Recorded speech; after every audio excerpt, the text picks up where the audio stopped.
Work creeping into your personal time? Billy products can turn your daily shower into a digital detox. Nourishing body wash can refresh your skin while you mentally refresh your resume. A full body shave with Billy's award-winning razor will help you visualize things going smoother tomorrow. And quick absorbing body lotion can hydrate faster than you can say, let's circle back on Monday. You've got your reasons. Billy's got your routine. Shop in store and at mybilly.com. I think I just won my taxes. Yeah?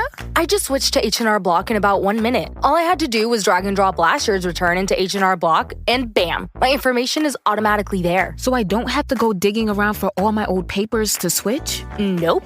Sounds like we just leveled up our tax game. Switching to H&R Block is easy. Just drag and drop your last return. It's better with Block. This is Optimal Living Daily, a reason to feel less anxious during times of transition, by Chloe Kunstler with tinybuddha.com. And I'm Justin Malik, your personal narrator. We're going to jump right into our next article and continue optimizing your life. A reason to feel less anxious during times of transition, by Chloe Kunstler with tinybuddha.com. Quote, "How ironic that the difficult times we fear might ruin us are the very ones that can break us open and help us blossom into who we were meant to be." Elizabeth Lesser. This past May, I graduated from college where I majored in environmental science. I chose the subject for one simple reason: I love learning how the world works. There are always strong connections to be made between humans and other species. Every time I hear a unique, astonishing fact about other animals, I feel more connected to the world around us rather than more separate. My last bewildering discovery came from the radio. I was driving in my car heading to the grocery store, but mostly in need of some fresh air. I spent the day inside applying to jobs and pondering the next step of my life. Riding along listening to the radio provided a source of calm. The segment was on NPR's Radio Lab and the subject was black boxes. On NPR's website, the host described black boxes as, quote, "those peculiar spaces where it's clear what's going in, we know what's coming out, but what happens in between is a mystery," end quote. The host announced their first topic of discussion, a caterpillar's transformation to butterfly. The black box in this case is the chrysalis within which the caterpillar's body changes into a butterfly. We know the caterpillar and we know the butterfly, but many of us do not know what happens inside the cocoon. I was hooked. Sitting in my car, I had parked but couldn't turn off the radio.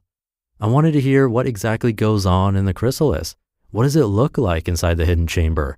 Is it what I'd imagine? I predicted that within the cocoon, caterpillar cells begin to replicate on either side of the body in a symmetrical pattern. Maybe the wings curl around the body as they grow. I was wrong. If you open a chrysalis about a week after its conception, there is no discernible caterpillar. Within the chrysalis, the caterpillar actually digests itself. The enzymes released by this process create a sort of goo in place of the caterpillar. The creep factor of this for me was akin to watching Silence of the Lambs. The story was as perturbing as it was captivating. I believe what fascinates me most about the caterpillar's transition into butterfly or moth is that the original wormy fellow neither stays fully intact nor completely disappears. The goo is actually a collection of cells that replicate where they need to. The butterfly's organs, such as the antenna, the wings, and legs, all develop through the constant division and replication of cells that collect from caterpillar goo. Even more interesting, some species of moth have been shown to retain some memory of their caterpillar lives. The cells, therefore, hold qualities of their original character. The metamorphic process is evolutionary and it is encoded in the caterpillar's DNA. I do not believe that the small creature makes a conscious choice to turn himself into goo. Rather, he does so by default, just as his ancestors have been doing for millions of years. I know this logically, and yet there's something abstractly beautiful about the concept. I love that the caterpillar trusts it will become a butterfly. It is willing to break itself down for a short period of time, knowing that the result of its self-destruction will be as grand and sensational as a butterfly or moth. What fearlessness required, what self-confidence. The caterpillar eats and eats for days, plumping itself up for the process of its own obliteration. That takes some serious bravery and commitment. Last month, I put on a graduation cap and gown, and I, along with millions of other graduates, took a leap from the comfortable role of student to something as yet undefined. One moment I could define myself by my courses, my friends, and my ability to navigate campus. The next moment, it became a lot harder to define myself as my entire environment changed. I've been wondering a lot lately about where I'm headed next. Is there any clear-cut path or formula? Looking on Instagram and Facebook, it seems that everyone is confident in their post-graduation choices, whatever they may be. I feel that I am somewhere in between, applying for jobs, but still unaware of my first step and uncertain of the specifics of my future. For example, where do I want to live? What types of people do I want to surround myself with? Where do I want to work? More specifically, what type of work will fulfill me? The questions are normal, even necessary, but hearing about caterpillars, I realized something important about how I've been navigating my transition. I, along with many of my friends, have been envisioning my life thus far as having two separate stages, one during college and one after. The first stage we view as preparation. We feed ourselves with the tools necessary to grow, just as the caterpillar does. After college, we expect to become a butterfly. On top of this, we expect the transition to occur rapidly and effortlessly. Before I graduated, I had a lot of anxiety about remaining active and engaged after graduation. Looking back, I realized I was desperately scared that I'll lose myself, that the transition would seize the me I knew and morph me into some worse version. But what if these fears ended up being more dangerous to my growth than the transition itself? When I view this period of time as my black box, instead of feeling anxious that I will lose myself, I feel excited by the opportunity to rebuild. I trust that whatever is contained within the black box is still me. So what if it gets a little gooey? Times of transition are meant to be gooey. We are meant to settle into ambiguity before we are able to achieve clarity. This mentality has helped me to take positive action towards starting on my new path. This doesn't make it easy. My identity is undergoing a breakdown of boundaries. It can be scary.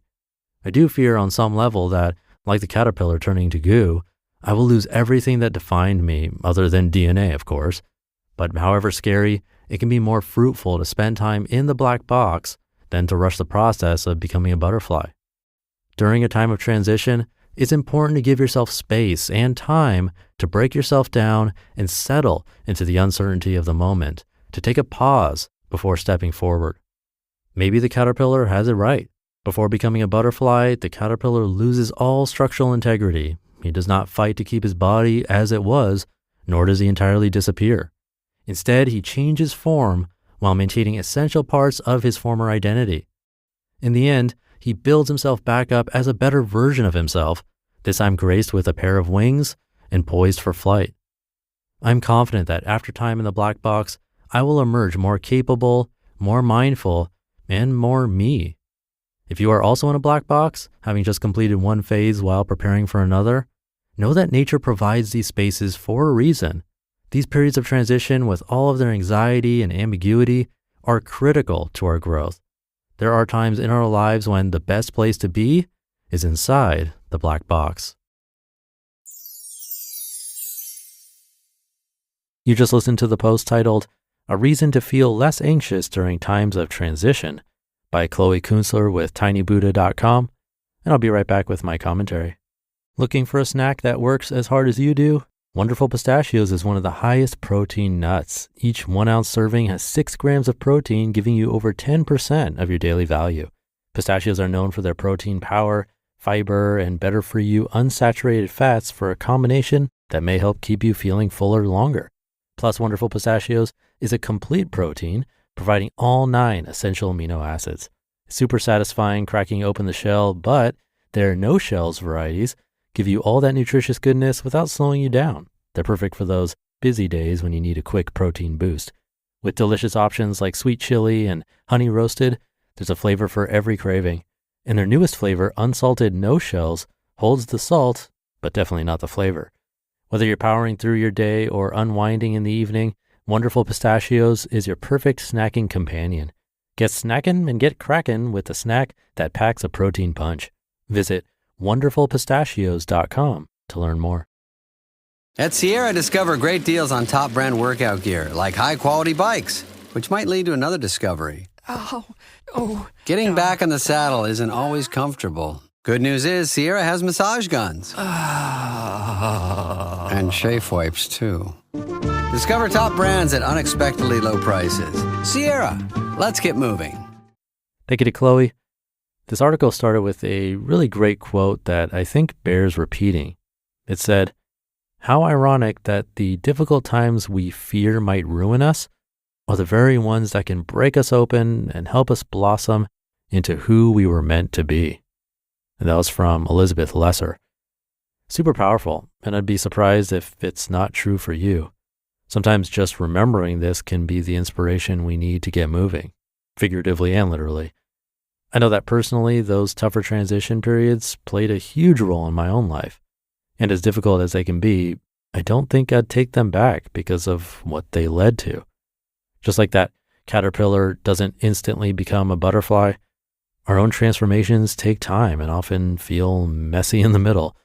But that's where the growth happens, and we need it. So if you're in your own black box right now, maybe changing careers, ending a relationship, or starting something new, remember that it's okay to feel a bit like goo for a while. So thank you again to Chloe, and thank you for being here every day and learning along with me. Have a great rest of your day, and I'll see you tomorrow as usual, where your optimal life awaits.